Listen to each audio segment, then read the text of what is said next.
What's up, everybody? So today we're going to be looking at this article. This comes from Brexit Cenral, so it's obviously a partisan view, but it does make some good points. Have a listen, see what you think. So it says, Boris Johnson is enduring Brexit chaos. Could that chaos be working in his favour?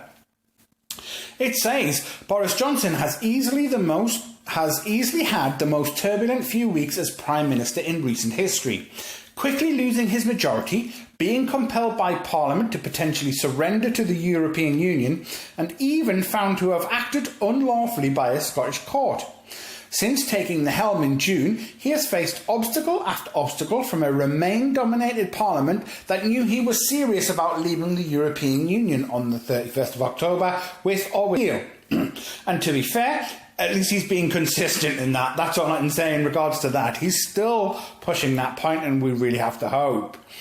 It goes on. Not only have his lawyers now had to defend his decision to advise the Queen to prorogue Parliament to the Supreme Court, he also faces extremely difficult task of possibly having to circumvent the legislation introduced by Hilary Benn in the Surrender Act.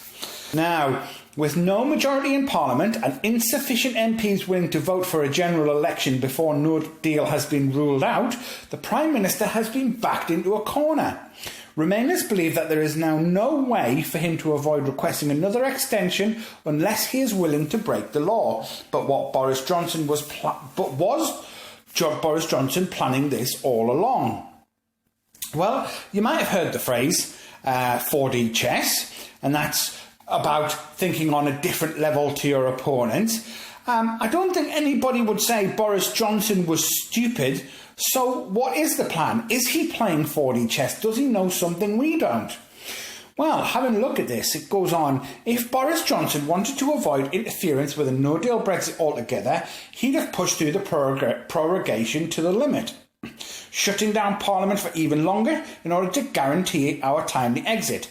Instead, he offered a brief buffer before October the 31st, demonstrating his genuine and honest desire to push through a last-minute deal.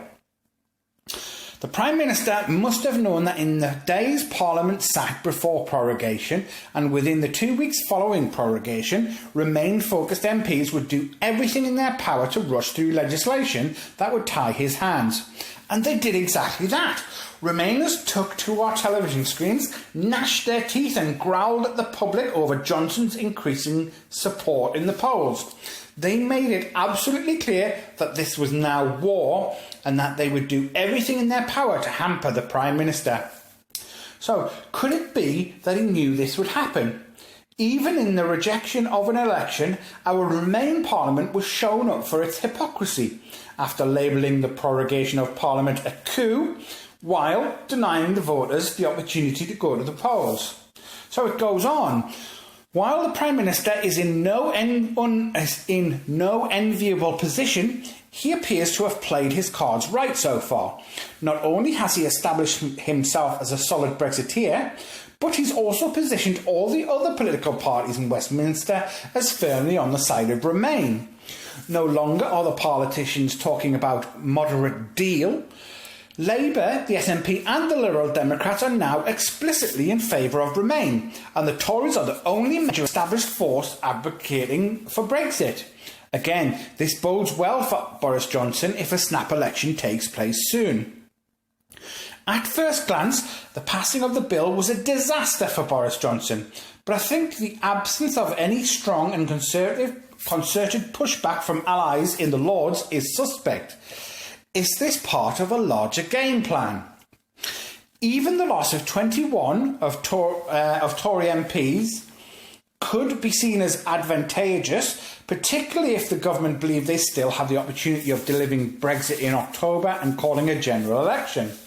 Their decision to vote to surrender control of the Commons agenda and then to vote for this bill was the best reason the Prime Minister could ever have to get rid of the troublemakers in his ranks, while, as a bonus, another agitator, Amber Rudd, left of her own accord. So, how does he pull off Brexit then? Well, Foreign Secretary Dominic Raab has already made it clear that the government plans to test the limits of the law. Without question, Johnson will right now have people examining every word and comma of the Benn Act, looking for ways in which he can technically comply with the law, but without stopping the possibility of no deal at the end of October. Some even speculate that an Operation Checkmate, hashtag Operation Checkmate, could be on the cards, though nobody seems to know what that really entails. It simply shows the optimism and support thrown behind Boris Johnson's clear commitment to delivering on the will of the people. Now, I personally think that that optimism is certainly the key here. I feel optimism towards Boris Johnson at the moment, and perhaps foolishly so. But then again, it took me far too long to see through Theresa May and what she'd actually done.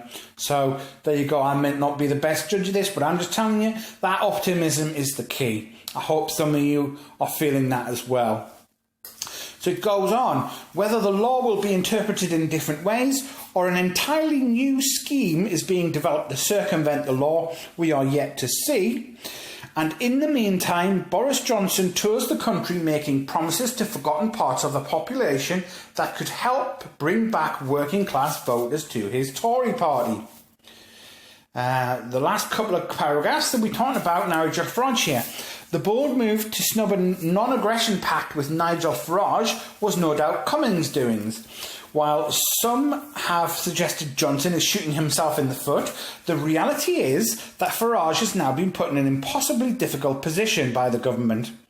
The ruthless Johnson-Cummings machine has left the leader of the Brexit Party with the option of standing candidates against the Tories and losing Brexit to the Remainers, or standing down and letting Johnson take a shot at seats the Tories might otherwise never have thought of winning. So it's entirely possible that this chaos is working in Johnson's favour.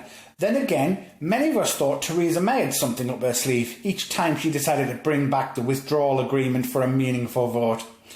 Let's hope Boris Johnson isn't making every move as extemporaneously as she was. What a great word to end that, extemporaneously. Anyway, so is all of this playing the way that Boris Johnson expected? What do you think about that?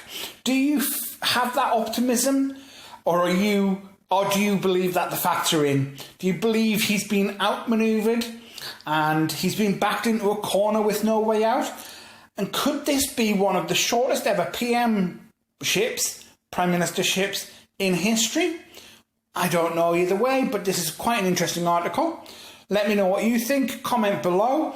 Like, share, subscribe if you appreciate what we do.